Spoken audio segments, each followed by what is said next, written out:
What happened to Born Stellar Didact? Could there be more Forerunners alive? Could the librarian still be alive? Hey guys, what's up? It's Finnicky here, and today I'm going to be talking about a theory that I came up with that maybe in the future Halos or 343 might use or be using at the moment. I'm not sure. Now, this theory is based on and from the Forerunners saga novels by Greg Bear. Also, spoilers are in this video. If you wish to leave, please do so. If not, stay and listen. I'm only saying this for if there's any people out there that are reading the Forerunners saga books. I'll give you 5 seconds to do so. 1, 2, 3, 4, 5. There we go. If you haven't left already and you're staying and listen, that's great, awesome, pretty sick. But just give you guys another heads up, there will be spoilers. Okay, so in the last book of the Forerunners saga, Silentium, this is mainly about the last few years or days that the Forerunner civilization has until the Flood conquers all, or destroys every Forerunner and eats them, or, you know, what the Flood does, you guys know. If not, just look up what the Flood does on HaloNation.com. But first of all, I want you all to think back to when you're playing Halo 3. Now, I think the mission is called, I don't know what you guys think about, is the Ark. The mission starts off when you have sniper rifles and you have ODST surrounding you and you see the Milky Way galaxy up in the sky. Now, a startled ODST says, is that the Milky Way galaxy or something like that? I'm not actually 100% sure because I haven't done the mission in a while, but I do remember it pretty good.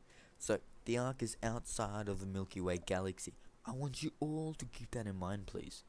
So, in the Forerunner Flood War, the purpose of the Halo rings and the Ark, especially the Ark, was to destroy all of sentient life and all that. Well, the purpose of the Ark being outside of the galaxy is so that when the Forerunners fire their Halo rings or array or Halo rings, it will kill all sentient life in the Milky Way galaxy but the people that have fired the rings.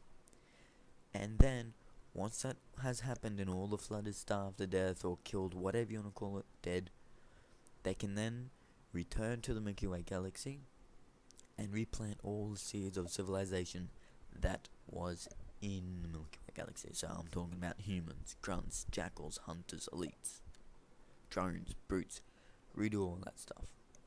But they would still keep the Flood there and try and look for a cure.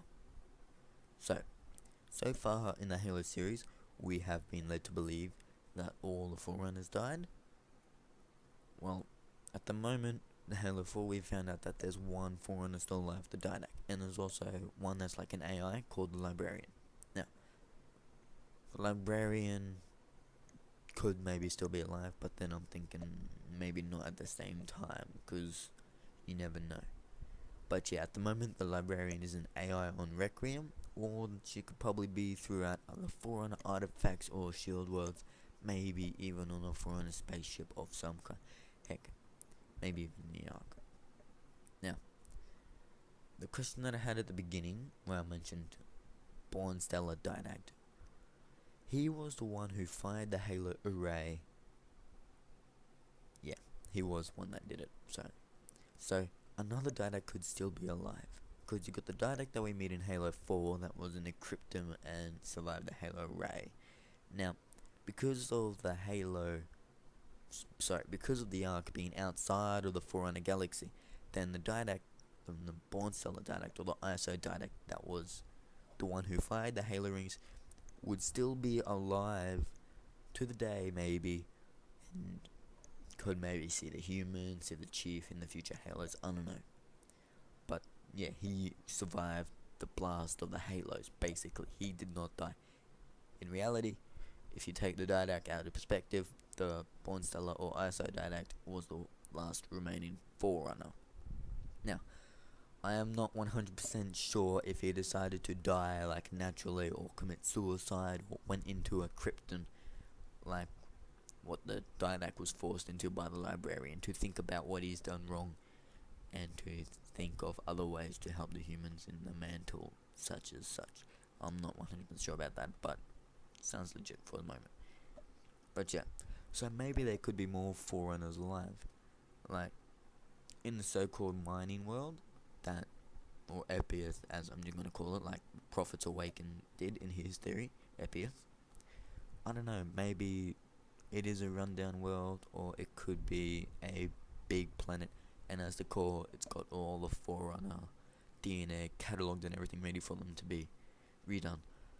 I don't know if the ISO dialect realized it or any other person does, but it could be that. But at the moment, Prophet's Awakens theory does sound a bit better than mine with the FPSC. But yeah, FBF is really just a mining world that is there for the Halo rings to be made again. At the moment, I got that from Halo Nation. I'll put the link down below for you guys if you guys wish. So, what if inside this mining world at the center was a massive Forerunner cryptum where there was a bunch of Forerunners alive, or a catalogue or DNA of the Forerunners themselves? Now imagine that, that'd be pretty sick. The Forerunners come back, although it may be a bit annoying if you come up against Forerunners and Warrior Servants and Builders and Life Workers and Miners and a bunch of other random guys. Just never know. But yeah, I was gonna say maybe the Master Builder could still be alive, but he died when he fired the first Halo ring on the Omega arc, which is the bigger arc. So the arc that you guys find in Halo 3 was a lesser arc. But yeah, well guys, that's it for me. If you liked this video or enjoyed it a little bit, hit that like button please, and comment any ideas you may have after this video. Well, I'll see you guys around. Finicky 1 out.